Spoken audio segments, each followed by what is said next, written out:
Hi, it's Pastor Paul L. Anderson here at the Fountain of Raleigh Fellowship, where we believe God's blessings never stop flowing. It is Worshipful Wednesday. It is that time right in the middle of the week. If you have not done it, you ought to do it right now. Lift up your hands and say, God, I thank you for being so good, for being so merciful, and being so kind. Our text on today comes to us out of John, the 13th chapter, verses 1 through 17. Jesus begins to do something that is so powerful. Remember, Jesus was the Son of God in human flesh, walking on earth with all of us. Now, in verse 13, it lets us see that this is right before the Passover celebration, that Jesus knew his hour was about to come, that it was about the time for him to go to Calvary's cross. He does something that is so unique. He does something that is so different. He takes on the role of a servant. In this passage, we begin to see how Jesus loved his disciples, and he does something for them that a servant would do. He now washes his disciples' feet.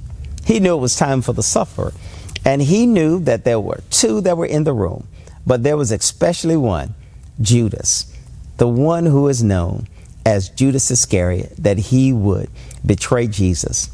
Jesus knew all of this was about to happen, but it didn't stop him from doing what he was supposed to do. He washed even Judas' feet. You know, this passage begins to remind all of us, even when we're in the presence of evil and when we're in the presence of those who would do us evil and do us harm, we still should do the right thing. You know, this passage lets us see that Jesus takes off his robe. He wraps a towel around his waist. He pours water in a basin and he washes his disciples' feet, and then he dries them off with a towel. Well, you know, there was one of his disciples, Simon Peter, said, Lord, you're not going to wash my feet. And Jesus tells him something that wakes him up. He says, if I don't wash your feet, you'll have no part of me. Then he says, Lord, don't just wash my feet, wash me all over. Jesus says, if you've already taken a bath, there's no need for that. It's only a need for me to wash your feet. Well, we find out in the day of Jesus and all of his disciples, they washed their feet when they went into rooms. Remember, they wore sandals. They found themselves around livestock all day long.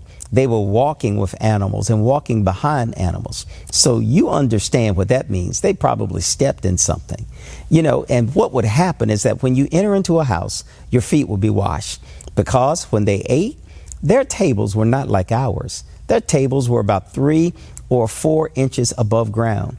And when they ate, they reclined. So that meant your feet might be close to somebody's face. That's a practical reason for washing somebody's feet. Who wants to eat with somebody's stinking, nasty feet in front of their face? Well, Jesus tells them, I got to wash your feet. I'm going to take on the role of a servant, and I'm going to do this to give you an example. And I want you to follow my example. If you are the greatest, you need to serve. So Jesus does this. He washes their feet. He reminds them of how much he loves them. And then he tells them, this is the model. My brothers and sisters, you and I, we must not think more highly of ourselves than we ought to. But let us always remember that Jesus called us to be a servant. He called us to do those things that sometimes are nasty, sometimes are dirty.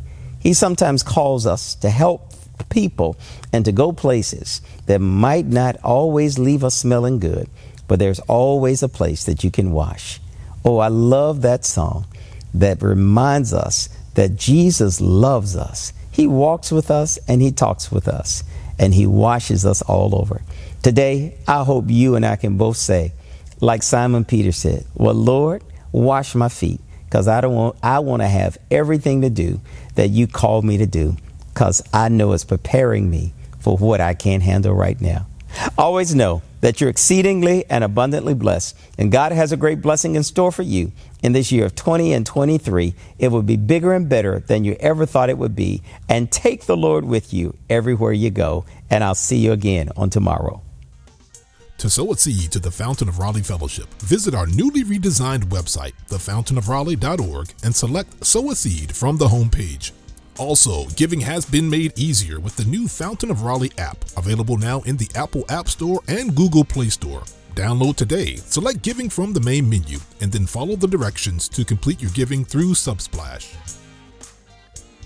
Thank you so very much for all of your gifts and donations that you've given to the Fountain of Raleigh Fellowship. We thank you for what you've done in the past, what you're currently doing, and what you will do in the future.